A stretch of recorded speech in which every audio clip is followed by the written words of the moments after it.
Guys I am Shank and welcome to Shashank study circle. तो आज हम आपके लिए फिर से प्रेजेंट हैं क्लास 10 के एक और चैप्टर की इंट्रोडक्शन वीडियो को लेके। तो आज हम इंट्रोडक्शन का जो चैप्टर का नाम है दो चर वाले रैखिक समीकरण, जो कि आपके एनसीईआरटी का चैप्टर नंबर 3 है और काफ़ी इम्पोर्टेंट है, क्योंकि इस चैप्टर से कोई ना कोई एक क्वेश्चन आपको लॉन्ग में एग्ज़ाम में आता ही आता है।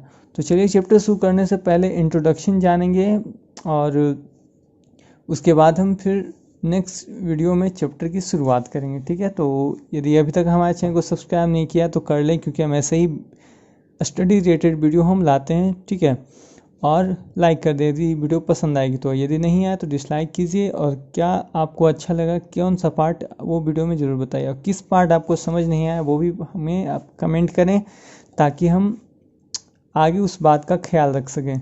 और आपका जो सॉल्यूशन होगा वो आपको व्हाट्सएप के तौर पर हम आपका नंबर लेकर हम आपको सेंड कर देंगे।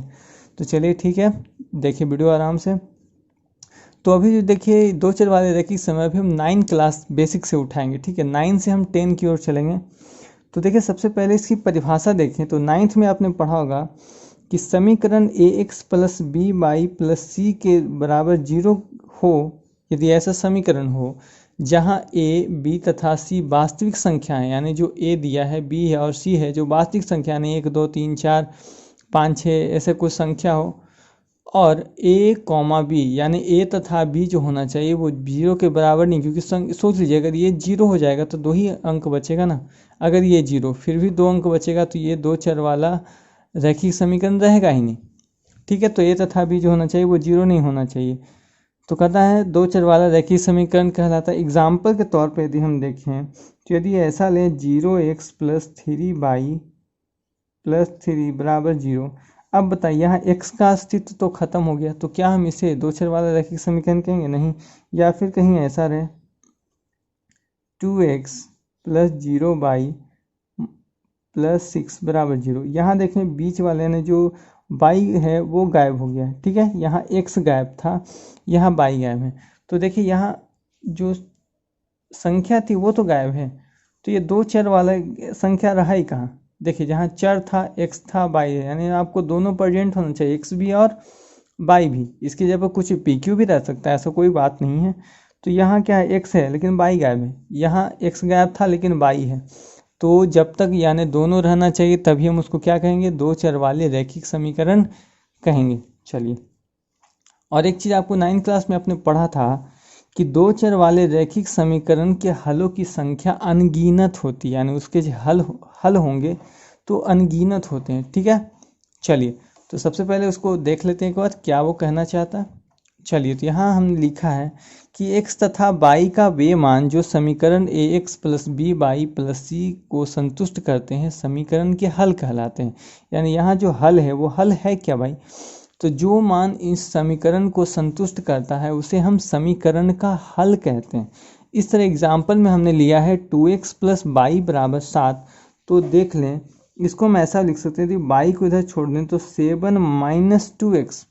ठीक है, लिख सकते हैं। अब हम ध्यान दें कि यहाँ x का मान हम कुछ भी रखेंगे तो y का मान जो है वो अलग अलग आएगा। मान लें कि x बराबर हम 0 रखें। ठीक है, तो इसके हिसाब से क्या हो जाएगा, y बराबर 7 माइनस 2 इंटू 0 बराबर 7।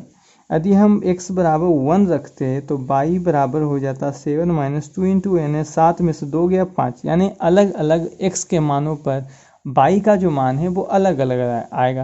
ठीक है, तो इसलिए कहा जाएगा कि जो दो चर वाले रैखिक समीकरण होते हैं उसके क्या होते हैं, अनगिनत हल होते हैं क्लास 9 के अनुसार। लेकिन क्लास 10 में आपको इससे थोड़ा अलग पढ़ना है, तो वीडियो में बने रहिए ताकि आपको ये जानकारी मिल सके। चलिए, तो अब देखते हैं हम इसका आलेखीय निरूपण, क्योंकि क्लास 10 क्लास 9 में हम इसको ग्राफ को पर जब तक नहीं बनाएंगे तब तक हम कंफर्म नहीं होंगे। ठीक है, तो चलिए इसका ग्राफ देखते हैं। क्लास 9 के अनुसार देखिए, जो दो चर वाले रैखिक समीकरण का जो ग्राफ होता है कहता है हमेशा सीधी रेखा में जाता है। तो चलिए सीधी रेखा में जाता है, तो इसको प्रूव करने के लिए समीकरण हमने लिया है 2x प्लस वाई बराबर 7 जो ऊपर था। तो चलिए हो गया y बराबर 7 माइनस 2x। ठीक है, अब चलिए डब्बा बना लीजिए। अलग अलग मान रखकर क्या है हम चेक करेंगे समीकरण को। ठीक है, चलिए हो गया x, ये y हो गया। चलिए अगर x का वैल्यू 0 रखते हैं, सबसे पहले 0 से स्टार्ट करते हैं तो हो जाएगा कितना, सिर्फ बचेगा 7। यदि हम रखते हैं कितना, यदि x बराबर मान लीजिए 2 रखते हैं तो यह इसकी वैल्यू 3 आएगी। ठीक है, आप और भी ऐसा नहीं कि आप 2 ही मान, आप 3 मान रख कर भी देख सकते हैं। ठीक है, चलिए तो हम 2 ही मान रखते हैं। चलिए अब इसको ग्राफ दर्शाते हैं। देखिए इसके लिए मैंने छोटा सा ग्राफ अपने कॉपी पे ही बनाया, लेकिन आप कोशिश करेंगे कि इसको आप लोग ग्राफ कॉपी में बनाएं। चलिए तो कहता है x, यानी आपको 2 तरह के हो गए, यानी 0 7 और 2 3, यानी इस प्रकार आपको लेना है। ठीक है, चलिए सबसे पहले 0 7, तो 0 यानी x 0 है तो बाई x + 7 यहाँ है। चलिए ये हो गया, ये बिंदु हो गया, यानी ये बिंदु किसको डिनोट कर रहा है, 0,7। ठीक है, अब देखिए 2 3, यानी x बराबर 2 है, y बराबर 3 है। चलिए तो इसके सामने देख लेते हैं भाई कहाँ पर 3 आ रहा है, तो यहाँ पर आ रहा है। ठीक है, अब हम क्या करेंगे, हम इसको मिला लेंगे। ठीक है, चलिए इसको मिला लेते हैं। चलिए तो आप देख सकते हैं कि इसका जो ग्राफ है एक सीधी रेखा में जा रहा है। इस प्रकार आप 2 से 3 बिंदु भी ले सकते थे, ऐसा कोई ज़रूरी नहीं था कि आप सिर्फ 2 ही बिंदु लें, 3 भी बिंदु ले सकते हैं। तो लेकिन जो ग्राफ है वो आप देख सकते हैं कि एक सीधी रेखा बना है, यानी हम कह सकते हैं कि 2 चर वाले रैखिक समीकरण का जो आलेखीय निरूपण होता है वो एक सीधी रेखा में होता है। ठीक है, तो चलिए आगे अब हम क्या करेंगे, ये जो आप अभी देख रहे थे क्लास 9 के अनुसार ये सिर्फ था 2 चर वाले रैखिक समीकरण, लेकिन अब हम जो पढ़ेंगे क्लास 10 के लिए वो हो जाएगा 2 चर वाले रैखिक समीकरण युग्म। ठीक है, चलिए देखते हैं। जैसा कि आपने यहाँ हेडिंग पढ़ लिया है, जो हम क्लास 10 की बेसिक्स स्टार्ट करने वाले हैं। तो देखिए लिखा है 2 चर वाले रैखिक समीकरण युग्म। जो क्लास 9th में आप पढ़ते थे वो सिर्फ 2 चर वाले रैखिक समीकरण होता था, लेकिन यहाँ युग्म है। युग्म का मतलब होता है जोड़ा या समूह। ठीक है, जोड़ा। अब आप देखिए जैसे कि आप पढ़ते थे ax + by + c = 0, लेकिन यहाँ हमने 2 लिया है क्योंकि 2 चर वाले रैखिक समय युग्म में क्लास 10 में आपको 2 समीकरण मिलकर 2 समीकरण के अनुसार आपको हल निकालना पड़ता है। ठीक है, तो देखिए पहला हमने लिया है a1x + b1y + c1 = 0। दूसरा समीकरण है a2x + b2y + c2 = 0। जहाँ कि देखिए नोट में हमने लिखा है कि पहले समीकरण के लिए a1 b1 जो होना चाहिए उसके वैल्यू 0 के बराबर नहीं होना चाहिए, और दूसरे समीकरण में भी जस्ट लाइक a2, b2 का जो वैल्यू होना चाहिए वो 0 के बराबर नहीं होना चाहिए।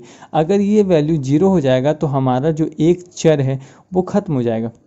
ठीक है, तो ये जब एक चर खत्म हो जाएगा तो जो वैल्यू है वो नहीं आ पाएगी। ठीक है, तो कोशिश करना है कि जो a1 और b1 हमेशा ही आपको ऐसा कोई बुक ही नहीं होगा जहाँ कि आपको ये 0 रखकर मान निकालने के लिए आपको देगा, क्योंकि ये अगर 0 रख लेंगे तो यहाँ पर चर एक ही बचेगा। ठीक है, तो इस बात का आपको ख्याल रखना है।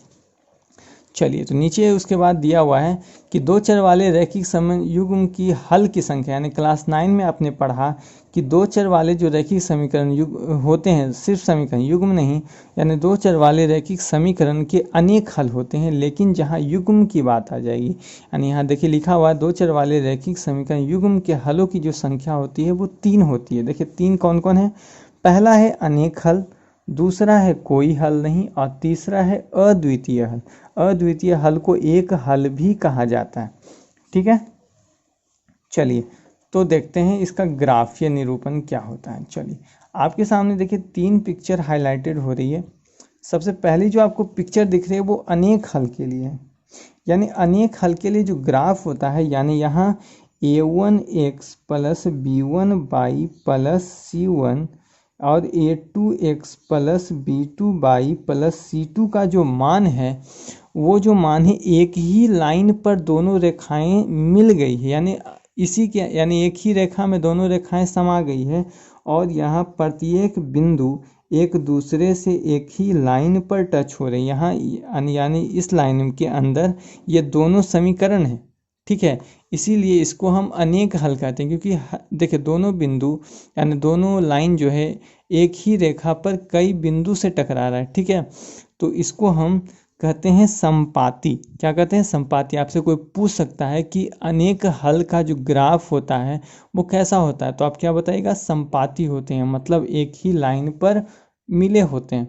चलिए, यदि आपके प्रश्न का हल आता है कोई हल नहीं, यानी हल होगा ही नहीं, तो वैसे कंडीशन में जो ग्राफ होता है वो समानांतर यानी पैरेलल होता है। आप देखिए दूसरे की एकदम दूरी क्या है, यानी इसके बीच की जो दूरी है वो बिल्कुल सेम, यानी इसको हम क्या कहते हैं? समांतर कहते हैं।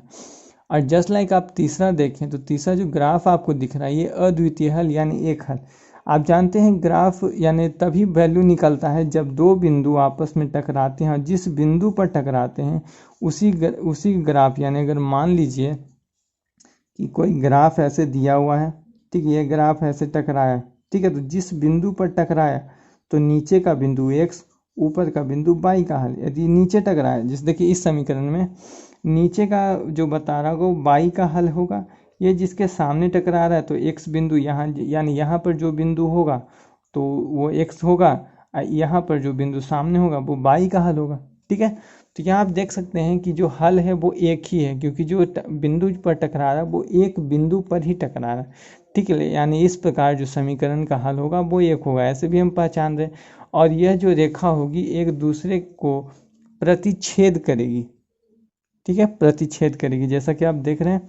तो याद रखना है कि अनेक हल का जो ग्राफ होता है वो संपाती होता है, कोई हल जिसका नहीं होता उसका जो ग्राफ होता है वो समानांतर होता है, और अद्वितीय हल या एक हल का जो ग्राफ होता है वो प्रतिच्छेदी होता है। ठीक है, तो यही था आपका 10 के एक्सरसाइज 3.1 तक का बेसिक, यानी ये जो आपको अभी सामने दिख रहा है ये एक्चुअली 3.1 तक आपको काम देगा। ऐसा नहीं कि ये आपको 3.2 में काम नहीं किया। 3.2 में आपको ये सिखाया जाएगा कि किस प्रकार हम सिर्फ समीकरण को देखकर ये पता लगा सकते हैं कि किसका हल अनेक हल होगा, किस समीकरण का कोई हल नहीं है, किस समीकरण का एक हल होगा, यानी जो ग्राफ है उसका संपाती होगा कि समानांतर होगा कि प्रतिच्छेदी होगा, समीकरण को देखकर आप बता सकते हैं।